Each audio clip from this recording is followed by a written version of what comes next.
क्या आपने कभी सोचा है कि भगवान सबसे पहले किसका साथ देते हैं? राजाओं का, वीरों का, या उसका जो हार चुका है? महाभारत के युद्ध से पहले एक ऐसा योद्धा था जिसके पास इतनी शक्ति थी कि पूरा युद्ध एक पल में समाप्त कर सकता था। पर उसी योद्धा ने अपना शीश दान कर दिया। क्यों? और फिर वही योद्धा कलयुग में बन गया हारे का सहारा श्याम हमारा। ये कहानी सिर्फ इतिहास नहीं है, ये कहानी हर उस दिल की है जो टूट चुका है, फिर भी भगवान को पुकारता है। अगर आप भी जानना चाहते हैं बर्बरीक से श्याम बनने की पूरी कथा, क्यों कृष्ण ने उन्हें कलयुग का सहारा बनाया और कैसे आज भी श्याम एक पुकार में दौड़ आते हैं, तो इस वीडियो को अंत तक जरूर देखिए, क्योंकि हो सकता है ये कहानी आपके जीवन की कहानी बन जाए। अगर खाटू श्याम नाम आपके भीतर कहीं गूंजा हो तो इसे लाइक जरूर कीजिए ताकि ये कथा और टूटे हुए दिलों तक पहुंच सके। इसे शेयर कीजिए किसी अपने के साथ जो आज हारा हुआ महसूस कर रहा हो। सब्सक्राइब करना न भूलें, क्योंकि यहाँ सिर्फ बातें नहीं, सीखने का सिलसिला चलता है। चलिए सीधा अध्याय पर चलते हैं, हकीकत के पन्ने खुलते हैं। चलिए इस सफर का पहला अध्याय शुरू करते हैं। जय श्री खाटू श्याम जी। एकदन्ताय विद्महे वक्रतुण्डाय धीमहि तन्नो दन्ति प्रचोदयात्। अध्याय 1, शीश का दान और काल का वरदान। ये कथा समय की धारा से भी पहले आरंभ होती है, जब धर्म और अधर्म के बीच महासंग्राम की आहट गूंजने लगी थी। जब महाभारत का युद्ध अभी शुरू नहीं हुआ था, पर काल स्वयं सांस रोककर देख रहा था कि धर्म की विजय कैसे होगी। वीरों का वीर। राजस्थान की अरावली पर्वतमालाओं के बीच एक युवा योद्धा प्रतिदिन धनुष उठाकर तपस्या करता था। उसकी आंखों में अग्नि थी, हृदय में भक्ति और भुजाओं में ऐसा बल कि पृथ्वी भी कांप जाए। उसका नाम था बर्बरीक, भीम के पौत्र, घटोत्कच के पुत्र। लेकिन बर्बरीक केवल योद्धा नहीं था, वो प्रतिज्ञा था, वो दान था, और आगे चलकर वो ईश्वर की योजना बनने वाला था। 3 अमोघ बाणों का वरदान। बर्बरीक ने घोर तप किया था। तपस्या से प्रसन्न होकर भगवान शिव ने उसे 3 अमोघ बाण दिए। इन बाणों की शक्ति ऐसी थी कि पहला बाण शत्रु को चिन्हित करता, दूसरा बाण मित्रों को अलग करता, तीसरा बाण युद्ध का अंत कर देता। पूरा युद्ध केवल एक बाण से समाप्त हो सकता था। सोचिए, अगर ऐसा योद्धा युद्ध में उतरता तो परिणाम क्या होता? एक मासूम सी प्रतिज्ञा। बर्बरीक ने प्रतिज्ञा ली थी, मैं सदैव उस पक्ष का साथ दूंगा जो युद्ध में हार रहा होगा। सुनने में ये प्रतिज्ञा कितनी सुंदर लगती है ना? लेकिन यहीं से काल का सबसे गूढ़ प्रश्न जन्म लेता है, धर्म संकट। महाभारत का युद्ध धर्म और अधर्म के बीच था। पर यदि बर्बरीक युद्ध में उतरता, पहले कौरव हारते, बर्बरीक कौरवों के साथ, फिर पांडव हारते, बर्बरीक पांडवों के साथ, फिर कौरव, फिर पांडव। युद्ध कभी समाप्त ही नहीं होता, धर्म की विजय नहीं होती, केवल विनाश होता। तब प्रकट हुए लीला पुरुषोत्तम। ये समझ केवल एक ही कर सकता था, भगवान श्री कृष्ण। नील मेघ सा श्याम शरीर, मोर मुकुट, मुस्कान में ब्रह्मांड छुपाए, वे बर्बरीक के मार्ग में आए, एक साधारण ब्राह्मण के वेश में। पहला संवाद, परीक्षा की शुरुआत। कृष्ण बोले, वत्स, सुना है तुम्हारे पास 3 ऐसे बाण हैं जो युद्ध का अंत कर सकते हैं। बर्बरीक ने विनम्रता से सिर झुकाया। हाँ ब्राह्मण देव, ये सब मेरे इष्ट का आशीर्वाद है। कृष्ण मुस्कुराए, क्या तुम ये सिद्ध कर सकते हो? पीपल के पत्तों की परीक्षा। कृष्ण ने पीपल वृक्ष की ओर संकेत किया। इस वृक्ष के सारे पत्तों को केवल एक बाण से भेद दो। बर्बरीक ने बाण चलाया।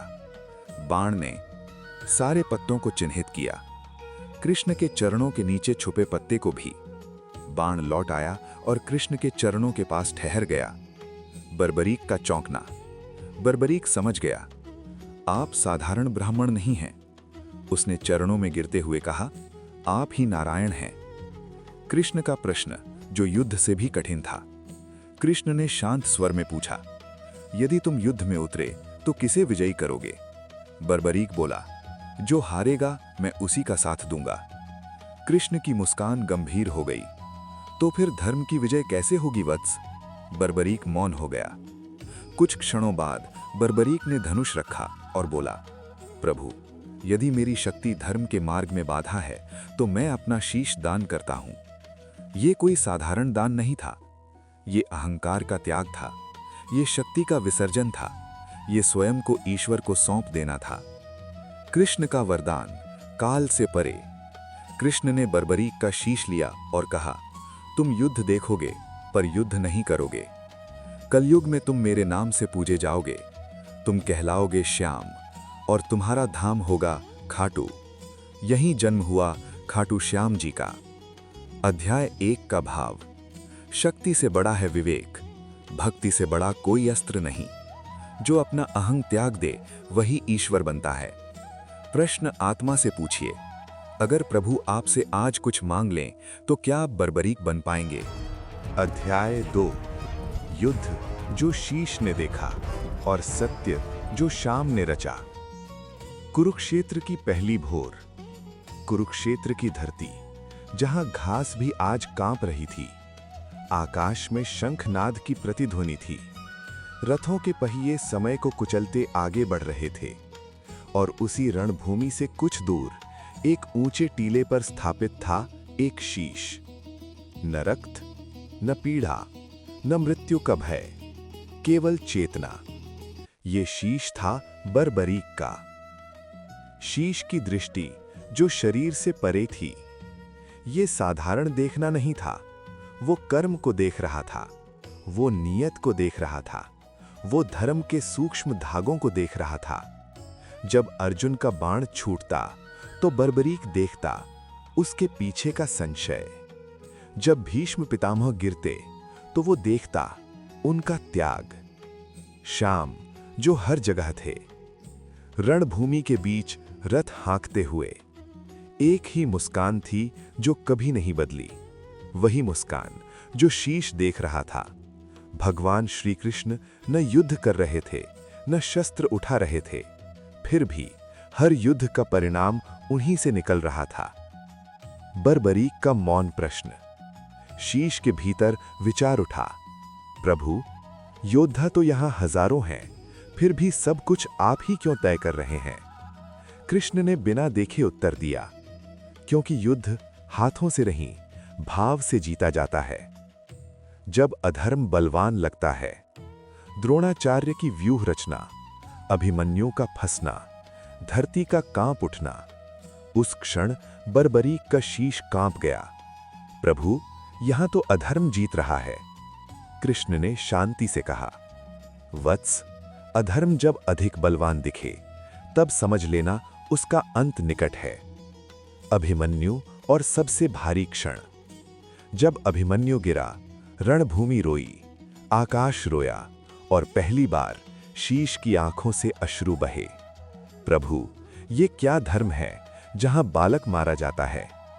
कृष्ण की आंखें नम हुईं। ये धर्म नहीं वत्स, ये कर्म का ऋण है जो पूरा होकर ही शांत होता है। रातें जो युद्ध से भी भयानक थीं। दिन में युद्ध था, रात में पश्चाताप। कृष्ण जानते थे कौन क्यों लड़ रहा है, कौन किस डर से लड़ रहा है और कौन केवल इसलिए कि पीछे हटने का साहस नहीं। और ये सब शीश देख रहा था। कर्ण का पतन, सत्य का क्षण। जब कर्ण रथ से उतरे, धरती ने उनका पहिया पकड़ा। बर्बरीक चिल्ला उठा, प्रभु, ये अन्याय है। कृष्ण बोले, न्याय क्षण का नहीं, जीवन भर के कर्मों का होता है।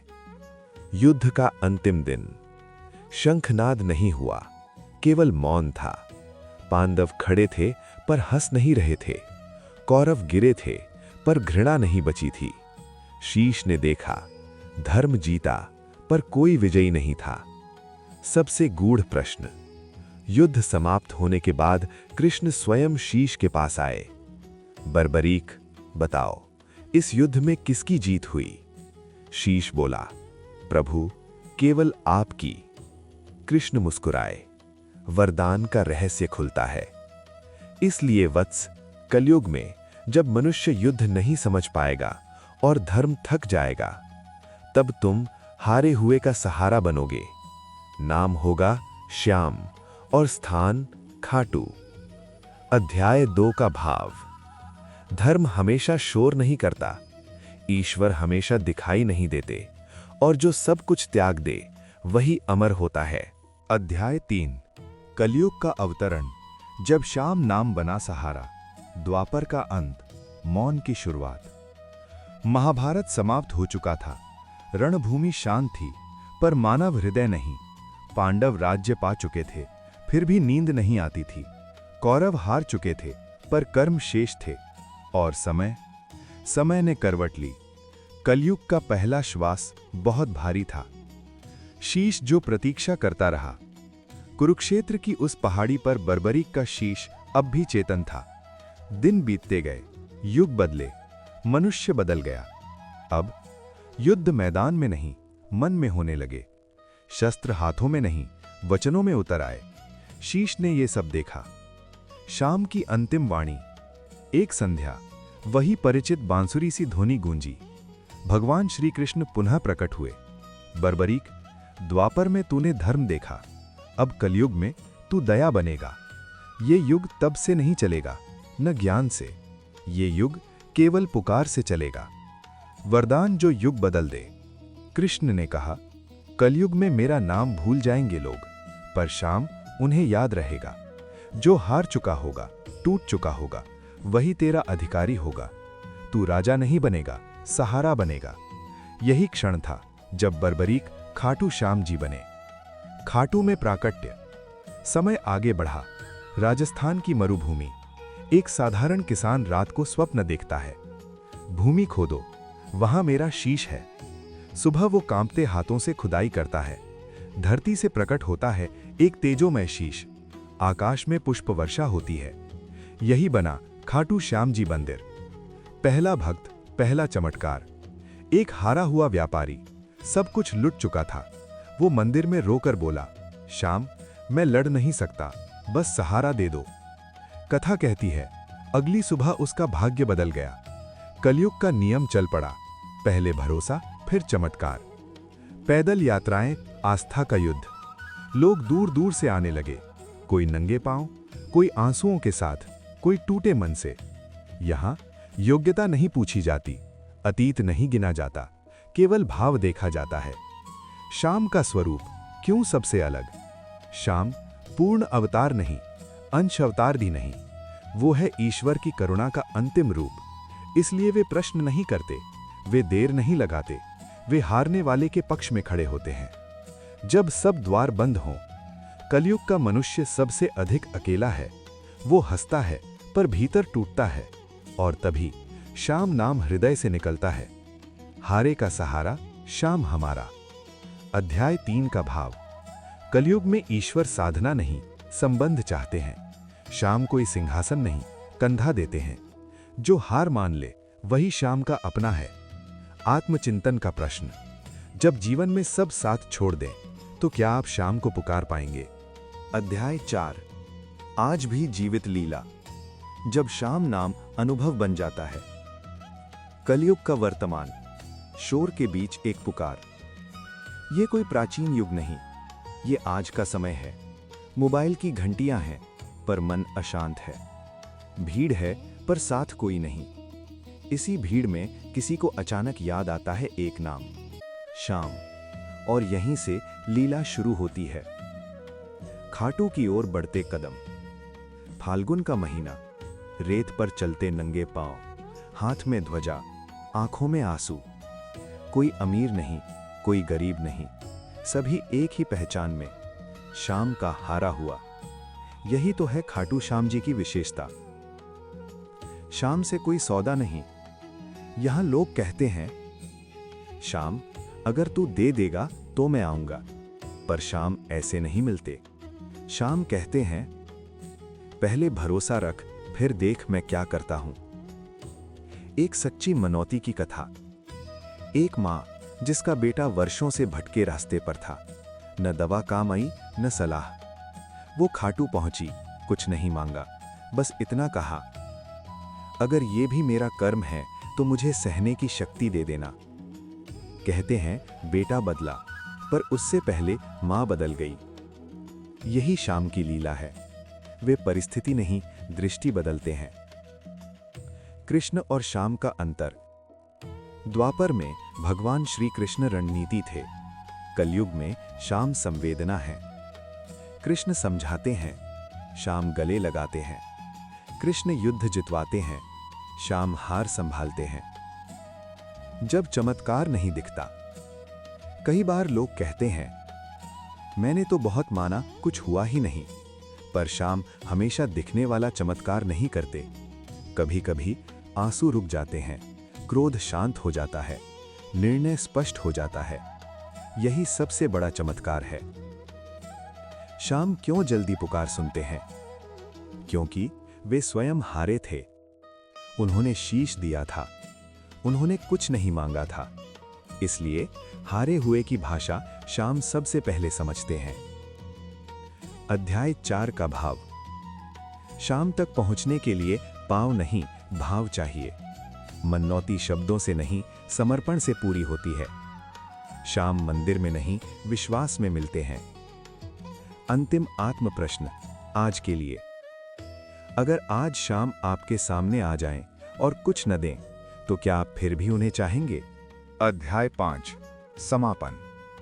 हारे का सहारा। जब कथा जीवन बन जाए। एक साधारण सी सुबह, कोई शंखनाद नहीं, कोई चमत्कार नहीं, बस एक साधारण सुबह। पर आज मन पहले जैसा नहीं था, क्योंकि अब आपने ये जान लिया था, शाम दूर नहीं है, वे बस पास होने का इंतजार करते हैं। शाम से संबंध कैसे बनता है? लोग पूछते हैं, क्या रोज मंदिर जाना जरूरी है? क्या व्रत, नियम, विधि चाहिए? शाम मुस्कुराते हैं, मुझे नियम नहीं, निष्ठा चाहिए। शाम से संबंध ऐसे बनता है जब आप हार मानने से नहीं डरते, जब आप कह पाते हैं अब तू ही संभाल, जब आप अपने आंसू छिपाते नहीं। यही शाम का द्वार है। एक छोटी सी भेंट। शाम के दरबार में सबसे प्रिय भेंट क्या है? न सोना, न चांदी, सच।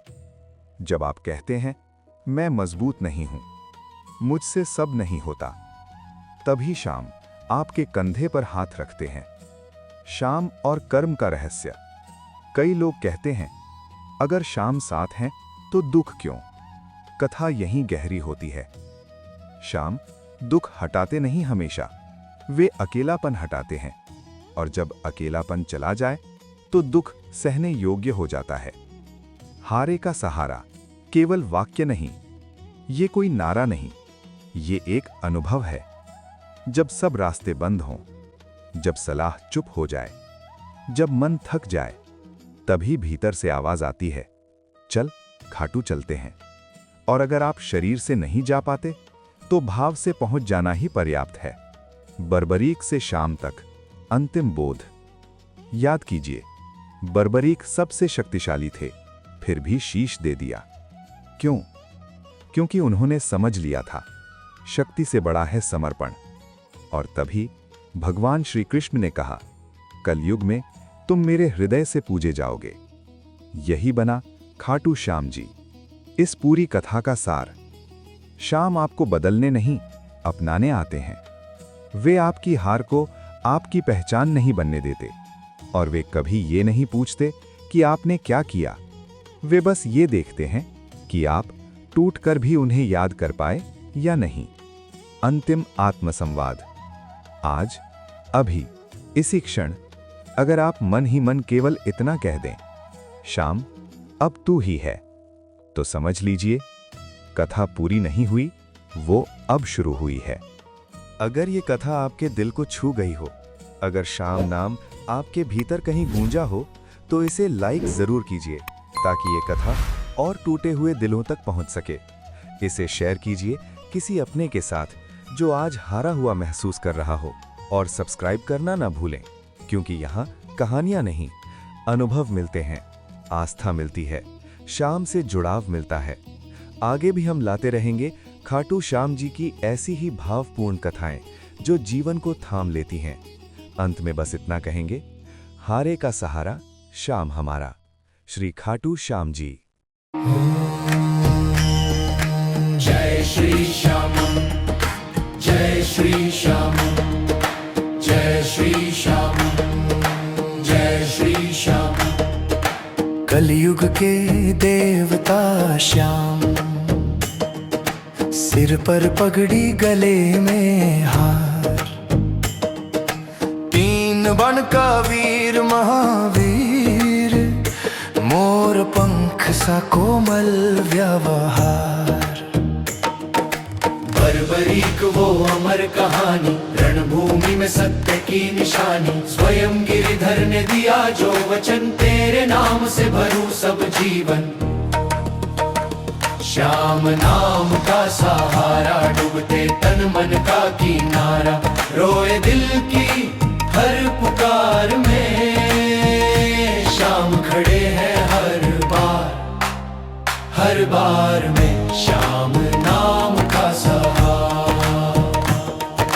जब जब धर्म की राह पे कांटे कदम थक जाए, मन घबराए तेरे दर पे चढ़ता विश्वास, निगाह भर देखो मिटता त्रास। त्याग की सौध भक्ति की राह, फूल चढ़े या टूटा सांस, खाटू की धूल में इतनी कृपा, खाली हाथ भी हो जाए खास। श्याम नाम का सहारा, डूबते तन मन का किनारा, रोए दिल की हर पुकार में, श्याम खड़े हैं हर बार में, श्याम नाम का सहारा। जो भी